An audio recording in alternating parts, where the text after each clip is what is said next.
Aaron Lewis from Liberty Norfleet here with Tommy Lepore here from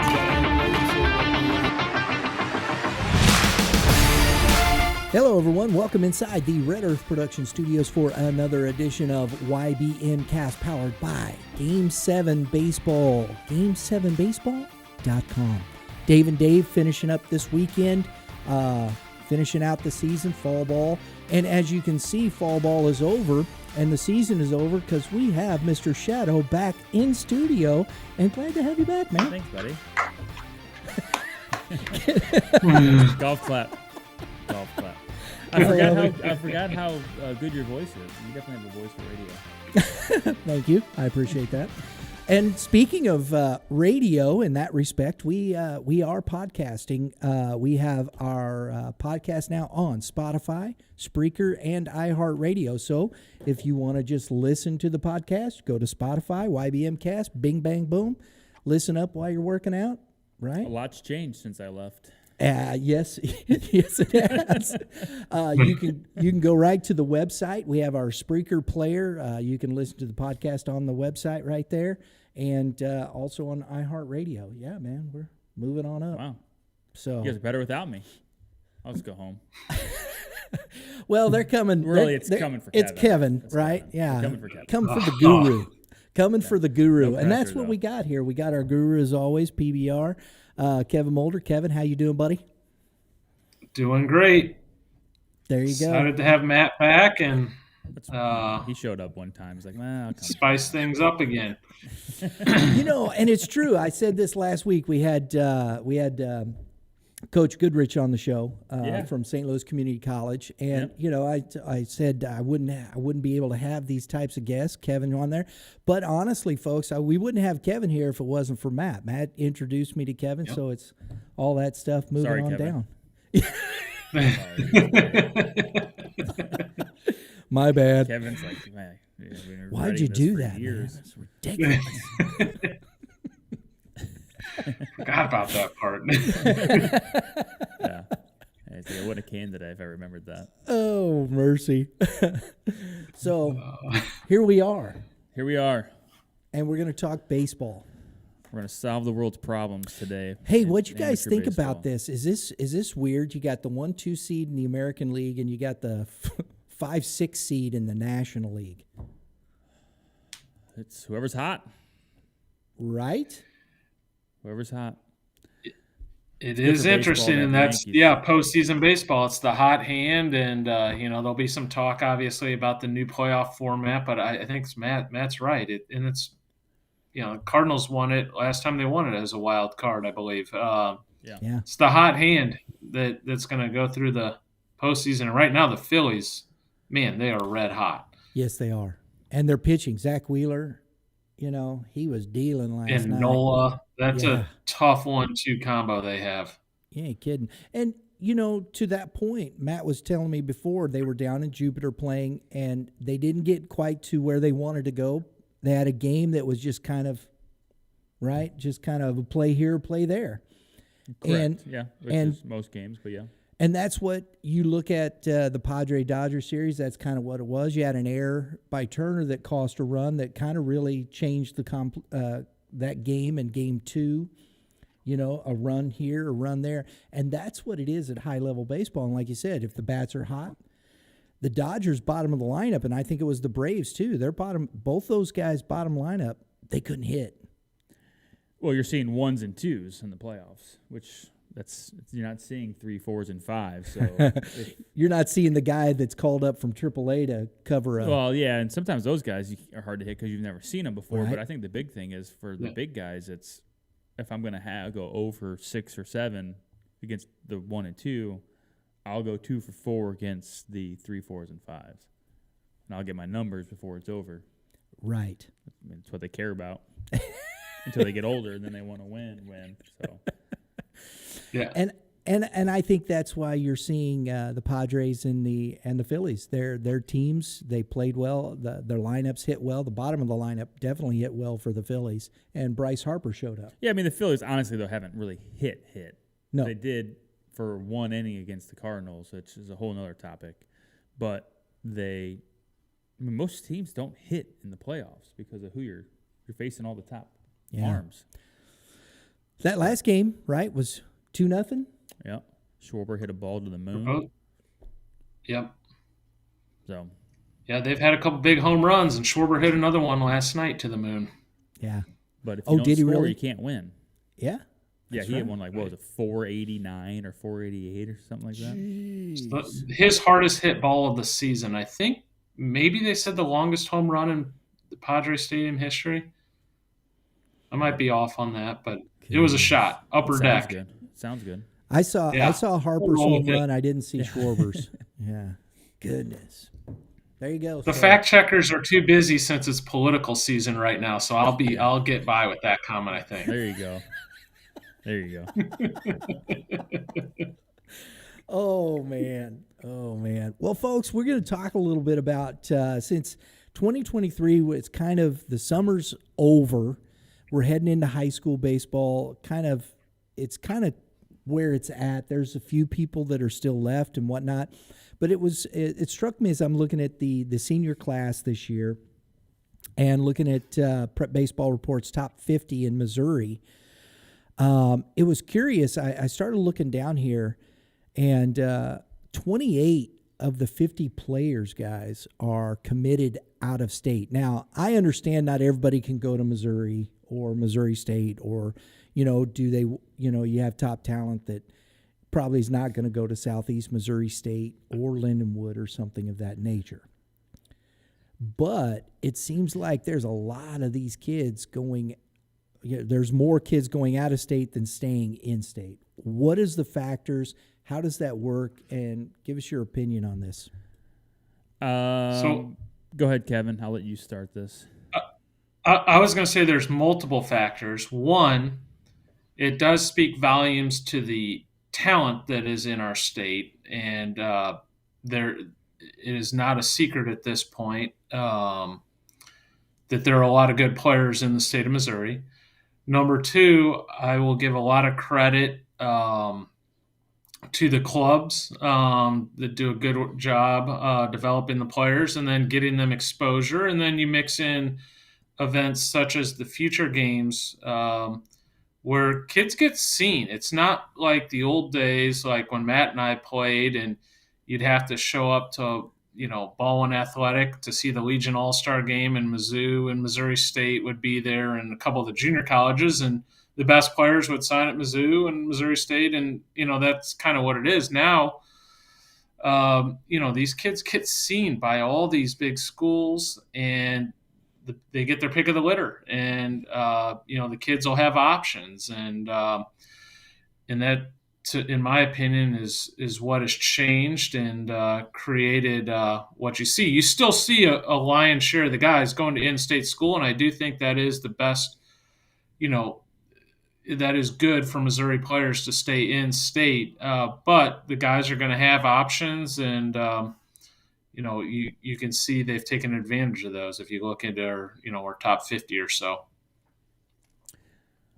You also have to remember there's only so many Division I schools in the state of Right. Missouri, or really in most states. So you take Mizzou, Mo State, Southeast, and now Lindenwood and SLU. Mm-hmm. It's 5. I'm not missing anybody, am I? Right? There's 5. No. Yeah. There's 5 of them. Yeah. So and it's not like SLU is just a normal school. I mean, that's not an easy school to get into. So you take 5 schools and you're looking at 50 kids that most of these kids probably go D1. I mean, the number 50 kid that for the 23 class, according to Kevin, is Jonathan Ludwig, and he's going to Seminole State, which is a JUCO in Oklahoma, which is known for being a very, very good junior college. Heck, they were good when I played. So, I mean, they've been around forever. I mean, that's normally a JUCO powerhouse, right? And they get Oklahoma. Yeah, they go to Grand Junction. That's a powerhouse. So, I mean, they get Texas kids, they get Oklahoma kids, they're going to get Arkansas kids. So, I bet they could roll out their 1 and 2 starter and beat mid-major D1s. So, but you got some of these kids going to SLU, you got a kid going Eric, I don't know how to pronounce the kid's name. Is it Podgorny? Eric Podgorny, yes. Yeah. I I mean, he's an MICS Podgorny, kid. going to He's going Xavier. to Xavier. Yeah. Xavier is basically a SLU. Right. So, but then if you look at some of these other schools, you've got, I mean, Arkansas's picking up the top couple kids, Oklahoma State, at Tennessee. So Kansas, you're getting surrounding states.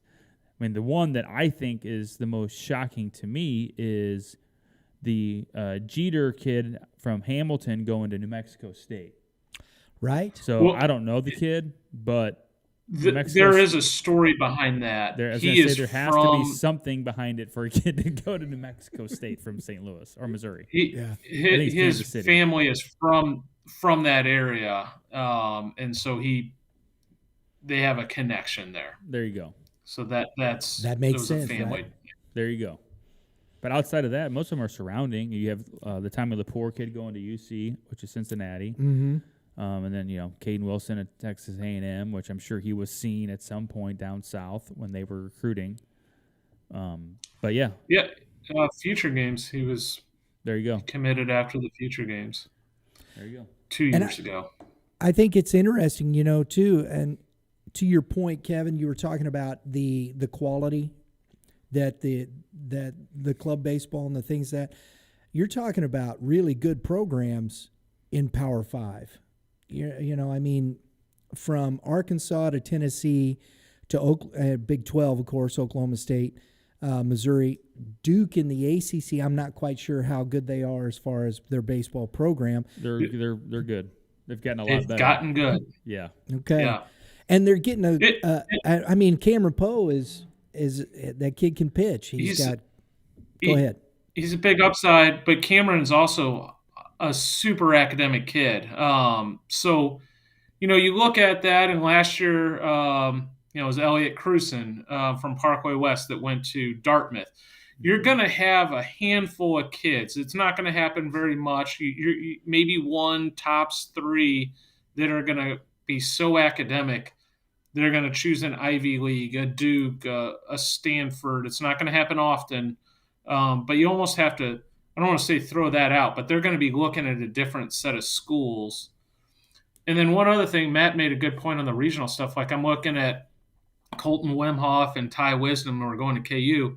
It's important to remember that that's like 40 minutes from Kansas City. And a lot of those kids are, Kansas fans. So, yeah, they're going out of state technically, but it's right there for them. It's probably closer than them actually going to Mizzou.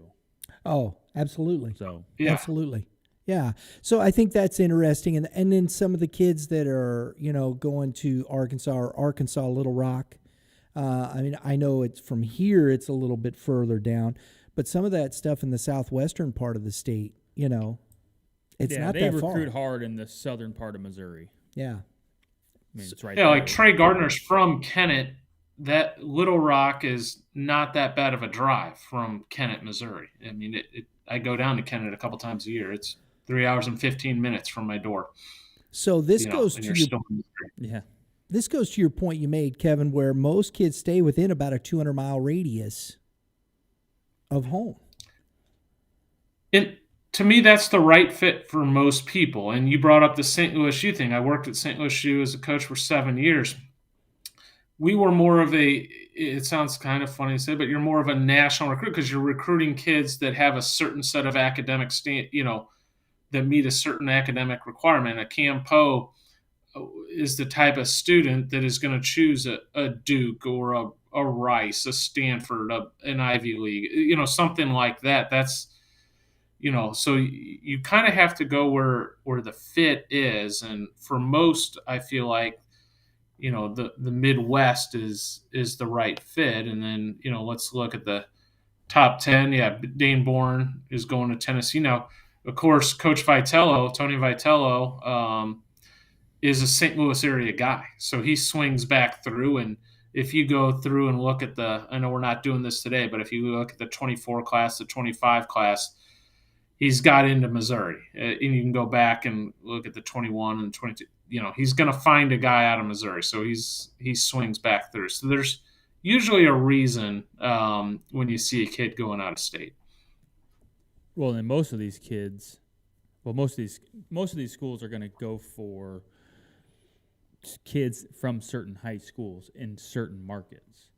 So like CBC, DeSmet, your Chaminades, those schools are gonna have the colleges from the Dukes, from the Xaviers, from the SLUs to go after those kids because those kids are normally above academically, and then that's what they need. So, Matt, you deal with this all the time.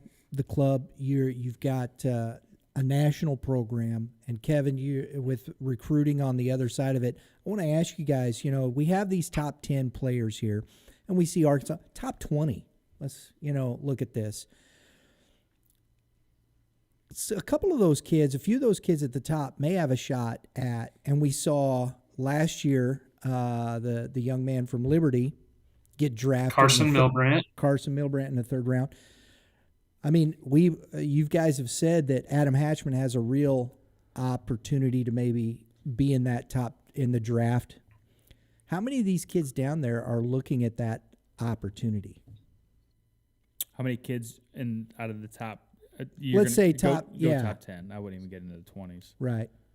Or in the team. For this year with the draft, I would go down as far as Addison Smith, possibly Tate McGuire have a real opportunity to get into the top couple rounds. Adam Hatchman will have a chance to be a first-round draft pick. Nazan Zanatello is one of the top athletes in the country. Will Lippert, Addison Smith, Tate McGuire, those kids have a legitimate chance to be relatively high draft picks. So this is a stronger class than last year's senior class. It goes a little deeper. Last year, we were pretty much looking at 1-2 kids maybe. This year's a little deeper. Now, if we were going to go back to the 50 rounds, it'd be different. But you're only looking at 20 rounds. Mm-hmm. So, Hatchman's easy. He's throwing mid-90s from the left side. You're not going to find that in college, so you take him at 18. Right. And honestly, nowadays, this is a conversation that I just had. Nowadays, they're telling kids to go. Like, take your $500,000 and go. Because you need to be on a major league roster by the time you're 22 years old. Like, if you come, and so instead of spending 4 years at college, spend 4 years in the minors. And if you're going to be, top 5 rounds, they'll invest in you and take time to see what happens. So instead of saying the other piece of that, and Matt's dead on that's shifted. These top programs are so competitive now that just because you're a first round or second round talent, you still might not be good enough to actually play at that school. And a perfect example of this is St. Louis kid Jackson Rutledge went to Arkansas. Very much. And Kevin, transferred to state. Real quick, you froze real quick. Start that process again because we missed a little bit there. Sure. Matt's dead on this. And what's different now is these SEC and Power 5 programs, these elite programs are so good that as incoming high school guys, even first, second round talents, some of them aren't good enough to get on the field. It's not a talent issue, but it's just the game moves fast. It's difference between being 18, 19 and being 22, 23. A kid out of St. Louis, Jackson Rutledge, Rockwood Summit High School, went to Arkansas, wasn't able to get on the field for the Razorbacks. He transferred to a junior college in Texas, San Jac, and was a first-round draft pick a year later after not being good enough to make the travel roster at Arkansas. So Matt's point is dead on, but those teams are playing at like a AA level almost, close to it, high A certainly, in some of those big-time conferences. I think it was Oral Hershiser that did the College World Series. Was it? I think he used to do it for a few years. Mm-hmm. It wasn't him, right? Okay, so he said watching the College World Series is the equivalent to AA baseball with aluminum bats. Wow. And if you look at all the kids that get, well, not this past year, but the draft used to happen prior to the World Series, so you could see where they all got drafted. Right. And every kid that's on the field has been drafted. But if you're like Adam Hatchman and you said, hey, I'm going to get drafted in the 3rd round and I'm going to get, let's just throw out a number, make it simple math, $500,000. I have no idea. Either does he. But point is, do you say, I'm going to go take my $500,000 and just go play and spend 4 years in a minor league system getting trained by the best guys possible? Or do I go to Arkansas, probably not throw for a year or two, and then I have to have 1 year where I'm the Friday night guy or the Saturday night guy, and I can't let up. I can have maybe 1 or 2 bad starts, but I need to run the table for 3 months. I mean, I want to ask you guys this, because this is the thing that and I'm not an agent. No, I understand. Just saying that's where it's at. The curious thing to me and what comes to my mind is then, because as you guys say, it's not necessarily maybe talent, but then it becomes a decision based on, are some of these kids mature enough mentally to handle some of this stress or that stress, or where does that go, correct? And that's the challenge about baseball. These first-round kids in football or the NBA, you see them the next year on television making a real impact in the NFL or in the NBA. In baseball, you never see that.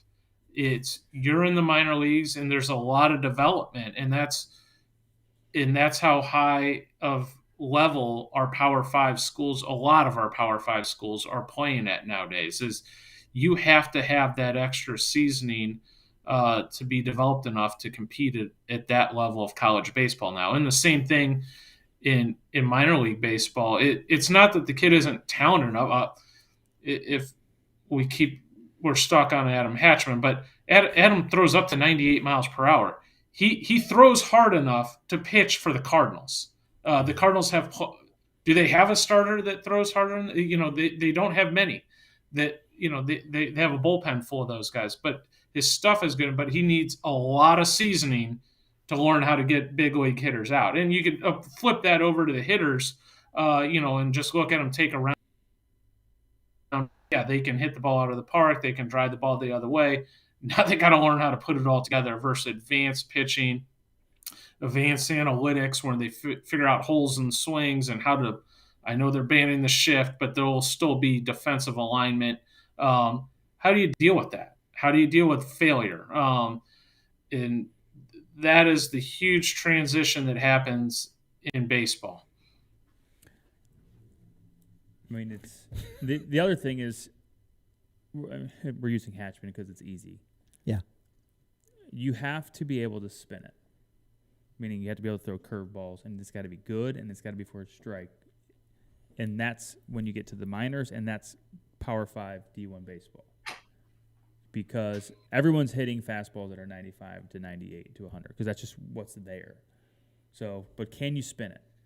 And that's the big thing that I think that in the last year and a half, dealing with a lot of the Power 5 coaches that I've learned is, if I send you a kid that's 93, 94, they're like, that's fantastic. Is he throwing strikes for a fastball? Yes. What's this curveball look like? Can he spin it? I can go find somebody that's 93, 94 that can spin it. I don't need him. So, again. Yeah, I get it. Like, Hatchman's a rare talent. The kid is amazing. But he'll spend 3 years probably just figuring out not only how to spot the fastball, but also how to spin it and how to throw a changeup and whatever else they can muster up that he can throw. And then you got to spot that. So, and that's Kevin knows this. I mean, you're not throwing 2-0 fastballs. You're throwing 2-0 changeups on the outer half, or a back foot curveball. I mean, it's a different game. And the point is to get into the minors and do it. Yeah. So that's why you get. I mean, go back to the main topic. Like in Arkansas, they'll take 20 kids. Now they might only they'll have 20 kids committed. They only take 10 of them, and then they leave room for the ones that get drafted and go. And then that's when they dip into the transfer portal. And here's the difference between a power, conference team in the minor leagues. In the minor leagues, that pitcher is going to make his 75, 80 pitches come hell or high water. It doesn't matter if he's getting hit around, if he's walking everyone. From a development standpoint, he stays in. He's our drafted in whatever round. We sunk this much money into it. The manager's job is to develop that kid. So he's going to stay in. He might give up 8 or 9 runs in his 3 innings of work, or he might have games when he goes 6 innings and it's clean. But in the SEC or the Big 12 or the ACC at some of these big-time schools, they're hooking that kid. He's out. As soon as there's a chance, of a big inning, they're going to the bullpen. So that's where the development might not happen as quickly for that kid. That makes sense. Because they're trying to win the conference. They want to get to the conference. Well, yeah, because he needs to win to keep his job. But then you take a Tommy Lepore. Tommy Lepore's a legit arm. Oh, yeah. I really like the kid a lot. And he's going to UC, which is Cincinnati. Cincinnati is a good program. Obviously, I know those guys very well. Sure. He has a chance to actually make an impact out of the gate there, which is better for Tommy long term, because Tommy's pretty much going to do his own minor league system at UC, and then hoping when his 3 years are up, he can go to the draft. So that's a good school for him to go to, saying, look, you're still going to get seen by everybody. You're still going to play on TV, but you're going to actually have an opportunity to make an impact out of the gate and then try to be a Friday guy by your junior year, and then hopefully you jump right into high A ball and get to Double A as quickly as possible. The number that really is coming to my mind, and you guys keep going back to this about they'll sign 20 dudes. We know this. We've been looking at this for the last. Well, verbally commit 20. Yes, guys. I understand. Yeah. I understand. I'm sorry. But then we've talked about this. We've been looking at the statistics. Power 5 conferences, they have 11.7, I think, is the average scholarship. All of Division I. Yes. All of Division I is 11.7. Yeah, they'll verbally commit 20 guys per class. Yes.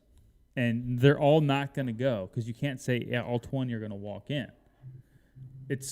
We're getting off topic a little bit, but I know, I just went there, so I was curious. Yeah, but the point is, when all these kids freak out that they're not committed, and this kid committed early, it's irrelevant.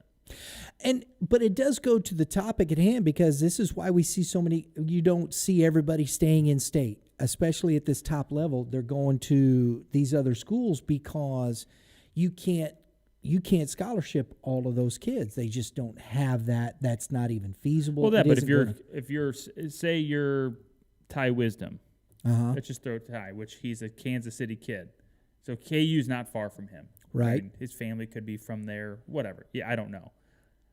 But Ty could say, well, Mizzou recruited me, but they also they have 5 other kids coming in that play the infield. Right. KU only has 1 other kid coming in that plays the infield, and they got a couple seniors, so after maybe a year and a half, I got an opportunity to really make an impact.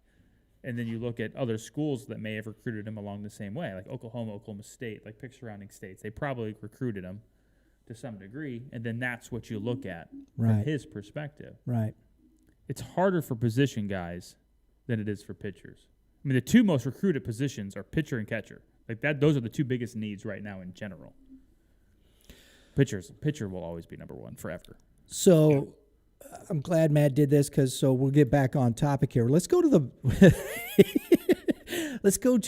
the I call it the second 50. You don't want to say the bottom, because it's not the bottom. This is the second 50 in that top 100. And you really see you don't see too much difference in certain respects, because you're still seeing some D1 schools. But this is where I think it's interesting, as you said, right at the top of that at number 50, you had the Seminole State, but then you're starting to see Johnson County. Which is a really good JUCO. Yes, it is. And Jeffco. So from Seminole State. Jeffco was good when a guy named Kevin was there. But ever since that coach left, it's really gone downhill. Oh, man, that's not right. You just He's going to have to call Coach Bone and go, he didn't mean it. He really didn't mean it. I'm joking. Look how Coach Bone's doing a great job, and they have a lot of good players this year. Oh, man. Well played. Great place.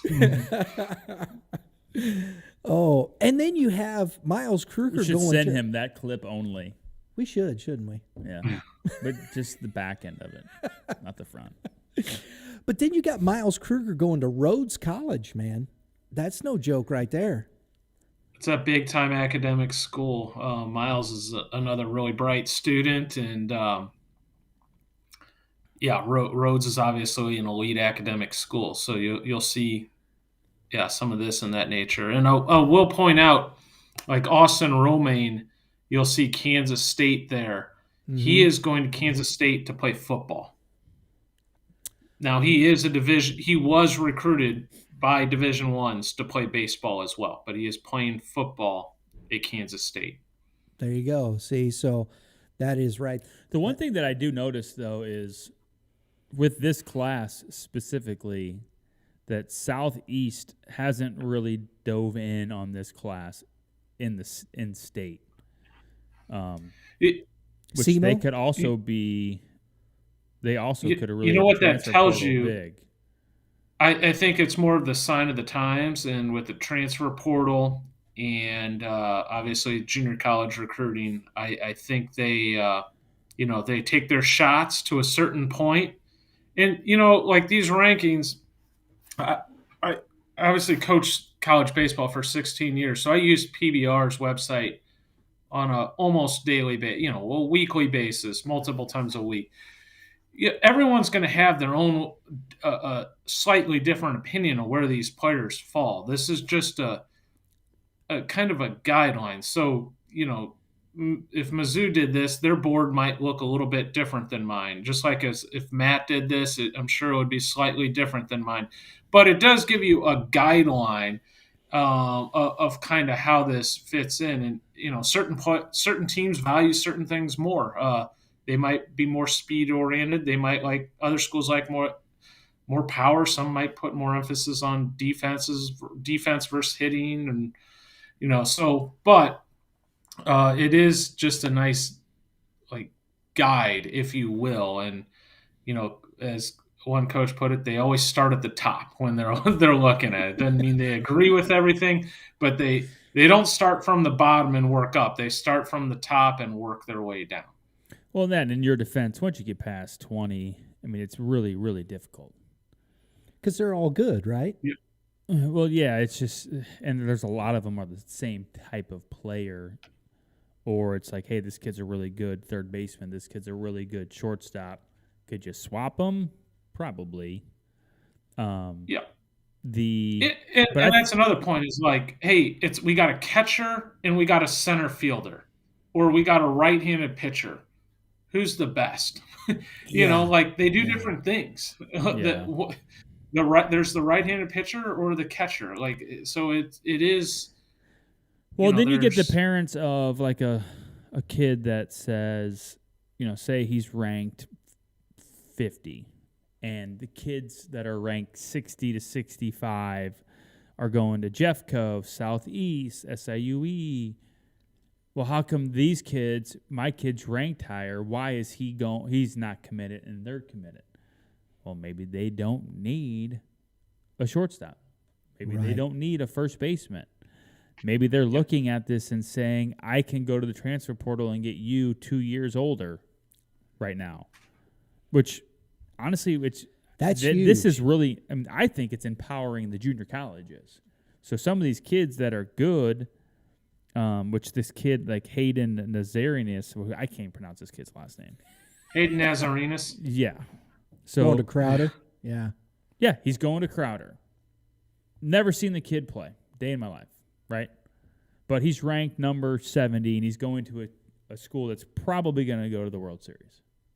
Right. So, I mean, it's, again, there's nothing wrong with that. But in your guys' that's in-state, by the way, for those that don't know. Yeah, and here's the other part of that, too, is how many parents actually know what Crowder JC is about baseball-wise? They don't, do they? Well, most of them don't. But if you look at the bottom half of the list we're looking at, you start to see more in-state kids because they're starting to go JUCO, the Drurys, the Missouri Southerns, the Maryvilles. Exactly. And I thought that was what was interesting. William Jewell up in Kansas City, Northwest Missouri and State. you don't see a lot of William Jewell kids out of Missouri. Yeah. Do you? I don't. No, they pick up a lot of a lot of transfers. Okay. But yeah, you're right, and it's a Kansas City area Division II, and one point I'd like to make, and you probably take out the very, very elite college baseball schools here, but the best thing you can do, one of the best things you can do if you're interested or you have a son that is interested in playing college baseball, go out and watch some of these local baseball games and do a variety. Go watch a Mizzou game. Go watch St. Louis U play. Go watch Maryville play, Lindenwood, or Jeffco, St. Louis Community College, Webster University, one of the top D3s in the country. To the average untrained eye, it is really hard to tell the difference between the two. Now, I can tell you the differences sometimes. A lot of times it's just depth, in particular in the bullpen and in the starting rotations. The higher the so-called higher the school, the bigger the name. A lot of times it's pitching depth or positional depth. But they play at a really high level, and it is really hard to tell the difference between these levels of schools. There you go. I think that's the interesting part of this. And as you keep going down, like you said, State Fair Community College, how many people know where that's at? It's in Sedalia. It's in Sedalia. There you go. They get a lot of kids from the middle of the Missouri. I mean, the last time I saw them play, it was like watching farm kids just crush baseballs. Yeah. Would you agree? It was like literally, it's like, what'd you do today? Well, I worked on the farm, and now my forearms are bigger than my head, and I'm going to go crush baseballs. They were good. They I could love hit. it. I love it. Oh, man. There's Quincy University, and then here again, Trip Johns out of Lafayette. We saw him play. He's going State Fair Community College. There's another Jeffco from California, Missouri. California High School? Is Ian that Peterson. California? Ian Peterson. Yeah, good arm, upper 80s arm, country boy. He's got a chance in 2 years to end up at a good 4-year school. And see here you got a Kirkwood. Andrew, is that Bogus? Oh, Andrew Bogus. Yeah, he's one of the faster players in the state. Plus runner, 6'5" guy. Missouri S&T. 6'5", 60, that is. Missouri S&T, I don't know how they did last year, but they had a really good program there for a couple of years. Yeah. They've done well. You got a very good school. Yeah, obviously Missouri S&T is well known for their engineering program, and you see some of these kids that we've talked about. A Missouri S&T. We have a couple Wash U's. We had the Rhodes College, so you get some high academic guys in this range as well. And we just hopefully we get a chance to get Coach Ewells from the new coach at UMSL. Dustin, yeah. Dustin Hagens out of Fulton going to UMSL there. So it'll be interesting to see how he starts looking around. I met him. He was at the PBR event in Columbia, and so checking out kids. So that'll be interesting to see how those things work out and how they wash through some of this. And I just think it's we just talked with Tyler Whitworth last week on the Player Spotlight. He's going to SWIC, and you had a couple of the coaches from Southwestern Illinois College over in it's just on the other side of the river, isn't it? Yeah, Belleville. Yep. They coached the Battle for the Arch for the Illinois side. There were a couple of the coaches for that. Who was the coach that was there forever? Fiala? Neil Fiala. Yeah.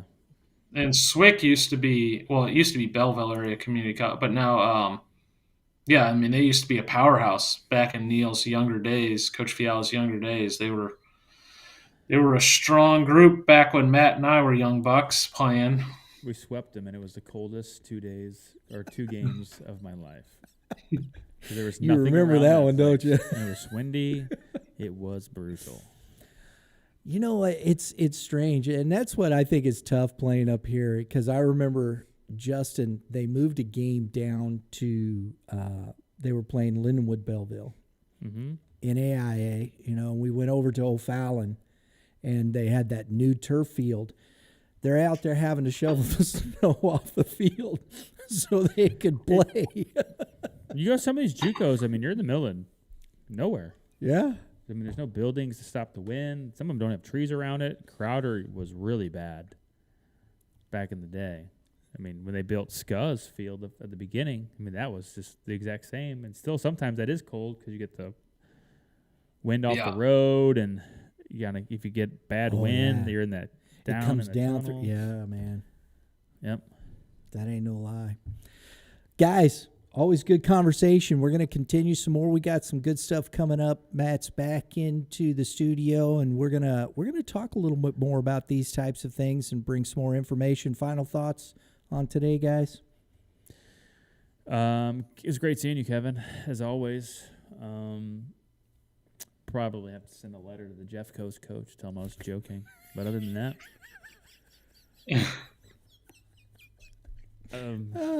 I'm actually curious to see how some of these kids do, and it's always fun to watch them when they go to the next level, and then watch the 22 class and see how they're doing. But hey, everybody has their own path. That's the kicker. Yeah.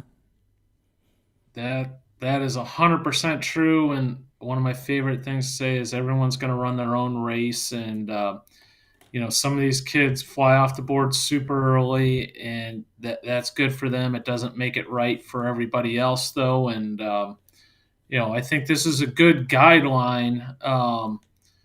You know, like I always say, the rankings, it's eye of the beholder. It's not, you know, perfect for everyone, but it kind of gives you a sense of where you fit in. So if you're in the 24, 25, 26 class, kind of gives you a realistic, hey, if you're ranked 75th in the 2025 class and you want to be recruited by Ole Miss and Arkansas in Mizzou, that, you know, look to see how often you can scroll back in PBR's history for a long time. How many guys in the 70s went to one of those schools to play baseball? Like I said, I'm not perfect. We've been wrong before, but that does give you a little bit of a general idea of kind of where you fit in. And I'll be the first to say, guys get a lot better. These rankings change and can change in a hurry. We're heading into the off season right now. I promise you, there will be a kid, specifically in the freshman, sophomore, even the junior class, that grows a couple inches, puts on 15 pounds of muscle, adds 5 or 6 miles per hour, and will take a massive jump in these rankings. And more importantly than the rankings, will be a guy that was barely getting recruited or not recruited at all, and now be like a full-on guy that big schools are paying attention to. It happens every single year. We just don't know who it'll be, but that'll for sure happen as we head into the off season. You hope so, right? That's mine. Exactly. Guys, thanks for the conversation. It's great as always. Everybody, hit that subscribe button. If you're here, you like what you're seeing, like it. If you're listening on Spotify or Spreaker or iHeart, subscribe, hit the follow. We appreciate that very much. Share it out with your friends. And if you're on YouTube, hit that dinger, because that's what we do. We hit dingers, and it'll get you all of your notifications for upcoming episodes on YouTube. So everybody have a great day in the Lord. All you pitchers, keep throwing strikes. You know, I've been throwing this one to Kevin since you've been here, so I got to give it to him. Okay. Hold on, you've been cheating on me? You can give it back to Matt. love that. Yeah, what are you going to do? All you hitters. Hit them where they ain't. It's good advice. Felt good, didn't it? Yeah. There you go. We'll see y'all next time.